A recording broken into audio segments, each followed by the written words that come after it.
Summertime in the Douglas County School District is a time of renewal. We had over 45 construction projects across the district, roofs, parking lots.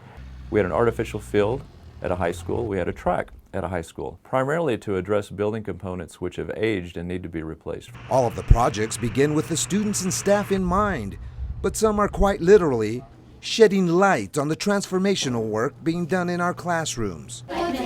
As teachers help to reinvent American education, the district's construction department is working to reconstruct their classrooms to support this high level of learning. We're real excited because they put in new skylights in all of our classrooms and a new skylight in our library. Daylighting has proven to not only be more effective than artificial light as far as brighter and more resilient, but it gives a sense of being connected to the outside, and morale and performance historically have improved with that. Kids that are more engaged, kids that are eager to work together. I think it improves moods of teachers. I think everybody seems to be in a better mood because they're around natural light. The improved environment gives the students the energy to conquer the 4 C's, starting with critical thinking about the engineering behind the solar tubes. Lots of kids have already asked, and it's only our second week of school, how do those work? How do they bring in so much light? How do they refract? Right there, the conversations start for kids to be exploring about how do these kind of light tubes bring in so much light. Plus, the improvements will also save the district lots of money. The daylighting projects will not only improve the learning environment and morale of the students and staff, but it'll save significant funds as far as our utility budget. Dollars that will be able to stay in the classroom. That's what it's for. At other schools, the idea isn't bringing natural light into the classroom.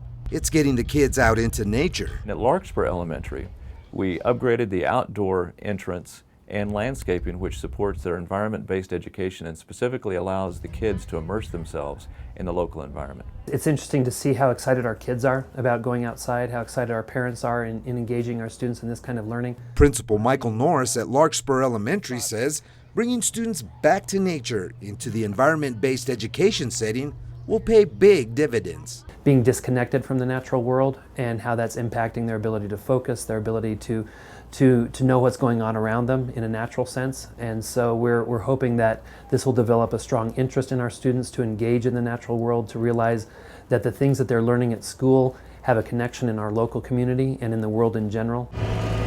These construction projects are really a great opportunity to support the choice programming at schools, which will eventually build a stronger foundation for world-class education and 21st century learning. When we think about 21st century skills and the 4 C's, the things that we talk about, all of those things are inherent in our natural world, in the connections that we make, the systems we observe, whether those are natural or social systems.